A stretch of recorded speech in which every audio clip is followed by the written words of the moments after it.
I hope you enjoyed chapter 6 because chapter 7 is absolutely fabulous. It's titled, My Dinner Goes Up in Smoke. The word of the bathroom incident, it spread immediately. Wherever I went, campers pointed to me and murmured something about toilet water. I don't know if I would want to be associated with toilet water, but oh well. Or maybe they were just staring at Annabeth, who was still pretty much dripping wet. She showed me a few more places: the metal shop where the kids were forging their own swords, the arts and crafts room where satyrs were sandblasting a giant marble statue of a goat man, and the climbing wall, which actually consisted of two facing walls that shook violently, dropped boulders, sprayed lava, and clashed together if you didn't get to the top fast enough. Would you guys want to do that climbing wall? Because I know I would. Finally, we returned to the canoeing lake, where the trails led back to the cabin. I've got training to do, Annabeth said flatly. Dinner's at 7:30. Just follow your cabin to the mess hall. Annabeth, I'm really sorry about the toilets. Whatever. It wasn't my fault. She looked at me skeptically, and I realized it was my fault. I made water shoot out of the bathroom fixtures. I didn't understand how, but the toilet had just responded to me. I had become one with the plumbing. You need to talk to the Oracle, Annabeth said. Who? Not who, it's a what? The Oracle. I'll ask Huron. I stared into the lake, wishing somebody would give me a straight answer for once. I wasn't expecting anybody to look back at me from the bottom, so my heart skipped a beat when I noticed two teenage girls sitting cross-legged at the base of the pier, about 20 feet below. They wore blue jeans and shimmering green t-shirts, and their brown hair floated loose around their shoulders as minnows darted in and out. They smiled and waved as if I were a long-lost friend. I didn't know what else to do, so I waved back. Don't encourage them, Annabeth warned. Naiads are terrible flirts. Naiads? I repeated, feeling completely overwhelmed. That's it. I want to go home now. Annabeth frowned. Don't you get it, Percy? You are home. This is the only safe place on earth for the kids like us. You mean mentally disturbed kids? I mean not human. Well, not totally human anyways. Half human. Percy said, half human, half what? Percy, I think you know. I didn't want to admit it, but I was afraid I did. I felt a tingling in my limbs, the sensation I sometimes felt when my mom talked about my dad. God? I asked. Half God? Annabeth nodded. Your father isn't dead, Percy. He's one of the Olympians. That's crazy. It is. What it is? What is the most common things God did in the old stories? They ran around falling in love with humans and having kids with them. Do you think they've changed their habits in the last few millennia? But those are just, I almost said myths again. And then I remembered Huron warning me that in 2,000 years I could be considered a myth.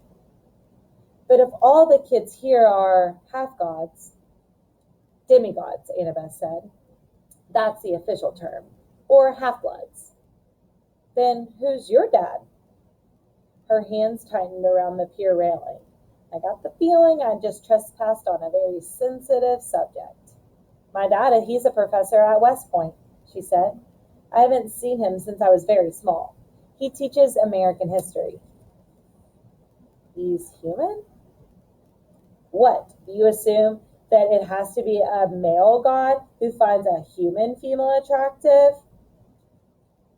Well then, who's your mom? Cabin 6, she said. Meaning? Annabeth straightened. Athena, goddess of wisdom and battle. Okay, I thought, why not? And my dad? He asked. You're undetermined, Annabeth said. Like I told you before, nobody knows. Except my mother, I guess she knew. Maybe not, Percy. Gods don't always reveal their identities. My dad would have. He loved her. Annabeth gave me a cautious look. She didn't want to burst my bubble. Maybe you're right. Maybe he'll send a sign. That's the only way we know for sure. Your father has to send a sign claiming you as his son. Sometimes it does happen. You mean sometimes it doesn't? Annabeth ran her palm along the rail. The gods are busy. They have lots of kids, and they don't always, well, sometimes they just don't care about us, Percy. They ignore us. I thought about some of the kids I'd seen in the Herbies cabin. Teenagers who looked sullen and depressed, as if they were waiting for a call that would never come. I'd known kids like that at Yancey Academy, shuffled off to boarding school by rich parents who didn't have the time to deal with them. But gods, they should behave better. So I'm stuck here, I said. That's it, just for the rest of my life. Well, it depends, Annabeth said. Some campers only stay the summers. If you're a child of, Aphrodite or Demeter, you're probably really not that powerful. The monsters might ignore you. So you can get away with a few months of summer training and live in the mortal world the rest of the year. But for some of us, it's too dangerous to leave. We're year-rounders. In the mortal world, we'll attract monsters. They sense us. They can come to challenge us.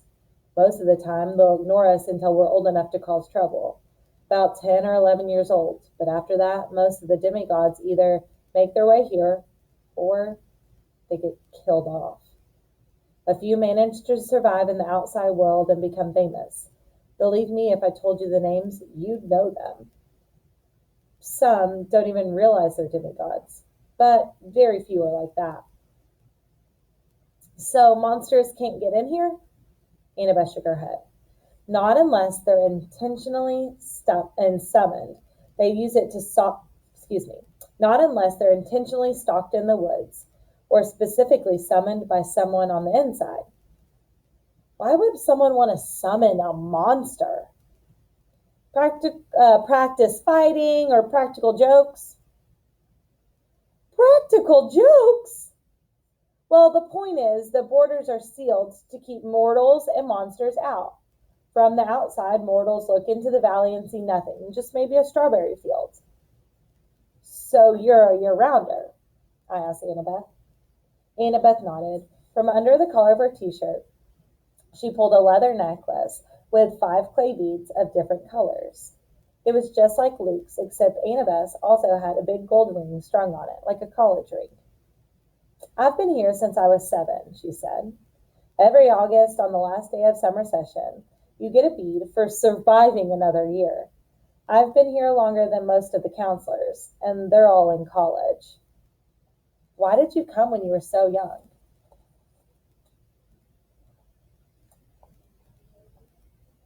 I skipped a page by accident. Why did you come when you were so young? She twisted the ring on her necklace. It's none of your business. Oh. I stood there a minute, in uncomfortable silence. So, I could just walk out of here right now if I wanted to? It would be suicide, but you could, with Mr. D's and Kieran's permission. But they wouldn't give you permission until the end of the summer unless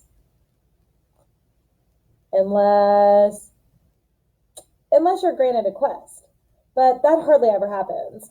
The last time, her voice trailed off. I could tell that in her tone that the last time hadn't gone well. Back in the sick room, I said, when you were feeding me that stuff. Ambrosia? Yeah, you asked me something about the summer solstice. Annabeth's shoulders tensed. So you do know something. Well, no, but back at my old school, I overheard Grover and Kieran talking about it. Grover mentioned the summer solstice. He said something like we didn't have much time because of the deadline. What did that mean? She clenched her fist. I wish I knew. Kieran and the satyrs, they know, but they won't tell me. Something is wrong in Olympus. something pretty major. Last time I was there, everything seemed so normal. You've been to Olympus? Some of us year-rounders, Luke, Clarice, and I, and a few others, we took a field trip during the winter solstice. That's when the gods have their big annual council. But how'd you get there? The Long Island Railroad, of course. You just get off at Penn Station, go to the Empire State Building. There's a special elevator to the 600th floor. She looked at me like she was sure I already knew all this. You're a New Yorker, right? Oh, sure, as far as I knew, but there was only 102 floors in the Empire State Building. But I decided not to point that out. Right after we visited, Annabeth continued, the weather got really weird, as if the gods were starting to fight. A couple of times since I overheard satyrs talking. The best I can figure out is that something important was stolen.